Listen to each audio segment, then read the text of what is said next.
Well, I guess it's nice that we're not the only people with problems. Even the president has problems. And there was this kind of unexpected benefit in all of that, because all of those media people who were camped out on our doorstep, well, now they didn't have any interest whatsoever in talking to anyone named Kaczynski. They were all headed to Washington, D.C. and trying to get an interview with somebody named Lewinsky.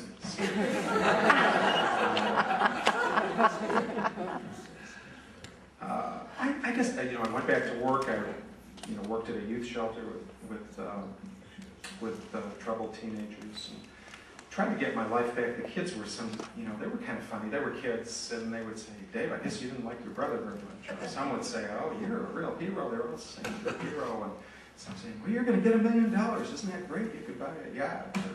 It's funny to deal with kids, but believe me, their problems were, pretty soon my problems weren't of interest to them, as it should be. And I was just trying to figure out, how do I get my life back?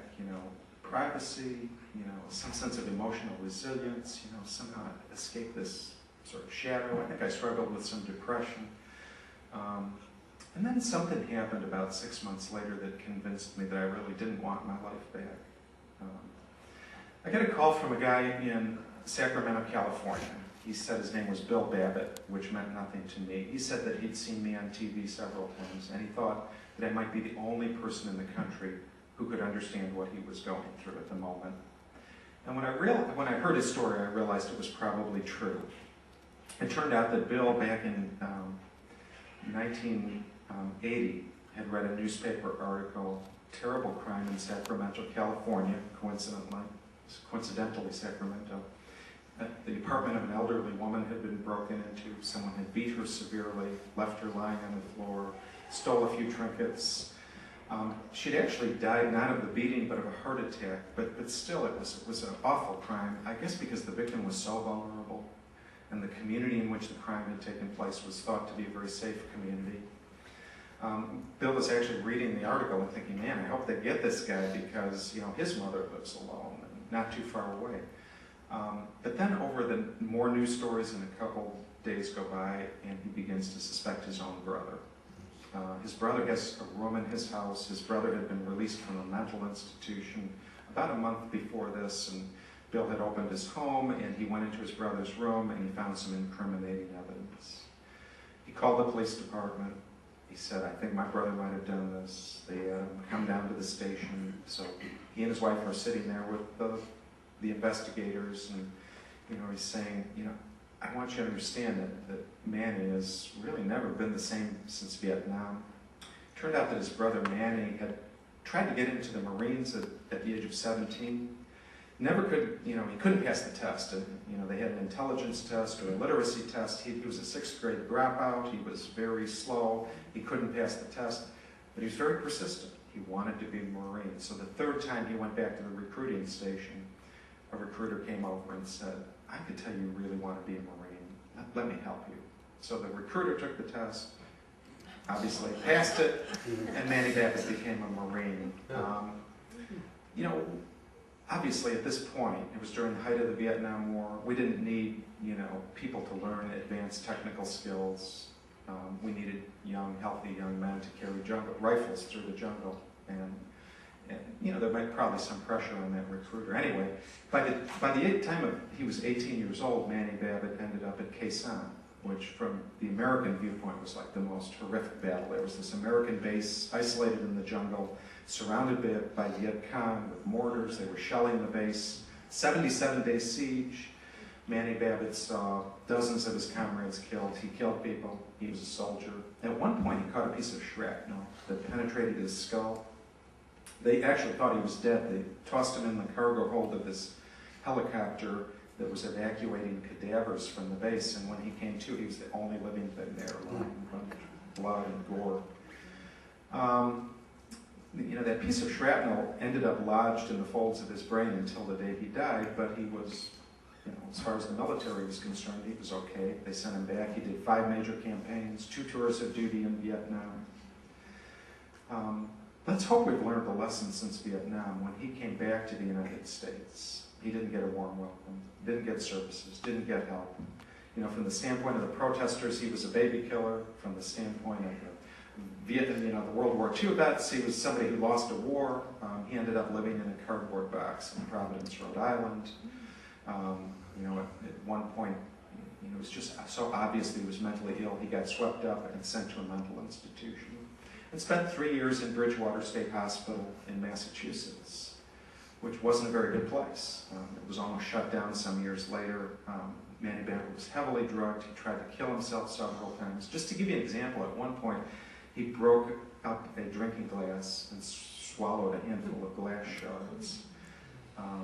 Anyway, at the end of 3 years, Bill gets a call from the staff at Bridgewater, and they say, Mr. Babbitt, we're going to release your brother, and we're looking for a family option. Do you think you would be willing to take in your brother? And of course, Bill says, of course, he's my brother. So Manny Babbitt was released from Bridgewater State Hospital without any medication, though he'd been heavily doped up, without any prescription for medication, without any discharge plan, without any referral to a physician. And in effect, his discharge plan was a bus ticket to California, as much to say, okay, Bill, it's your problem now. A month later, this terrible crime happens, and Bill's in the police station saying, my brother's really sick. This isn't going to be a death penalty case, is it? And the police said, oh, no way. Obviously, your brother's mentally ill. We're going to see to it that he gets the help he needs. Bill did not realize it was going to be a death penalty case until he went to his brother's arraignment, and the district attorney said that she was going to seek the death penalty against that thug who had beaten an elderly woman to death. To this point, our stories are kind of parallel, but at this point you also see the fork in the road in our criminal justice system. I told you about the kind of attorneys my brother had. Bill Babbitt's brother had a court-appointed attorney that had never tried a criminal case of any kind before, let alone a capital case. He'd done some civil cases. He was a notorious alcoholic. During Manny Babbitt's trial, he drank 3 double martinis every day at lunch, one after another, went back into the court, sloshed to try to save his client's life. I think the most outrageous thing came during the jury selection, early in the trial when they were selecting a jury, and Bill went to his brother's attorney and said, I'm a little concerned because every time a person of color is being called up from the jury pool, they're being dismissed. Do you think there are going to be any African Americans on the jury? And this was important to Bill because he and his brother are both African American. He wanted a jury that would be immunized against any hint of racism. And his brother's attorney said, well, Bill, you got to understand this is a very, very complicated case.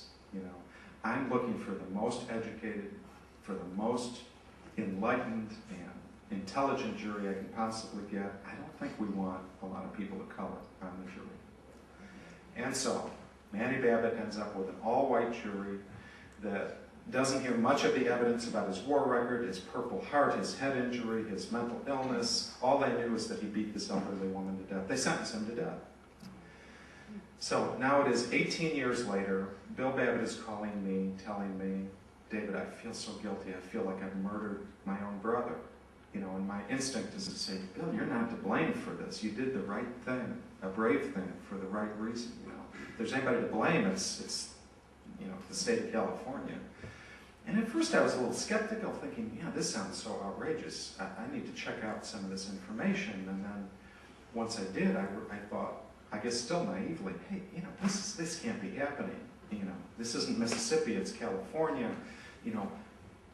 I know Mike Wallace's phone number. I can call Bill Glaberson at the New York Times. We're going to start a campaign. We're going to get some attention focused on this. They will be ashamed to carry out this sentence once they learn, how this has happened. And that was another awakening. Linda and I flew out to California.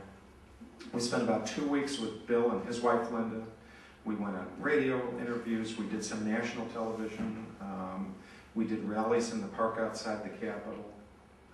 Everything was widely publicized, but I have to say, something that was very disappointing to me was how few people came to those rallies. They'd be all over the radio, and then 30 people would show up, and 25 of the 30 would be Vietnam vets.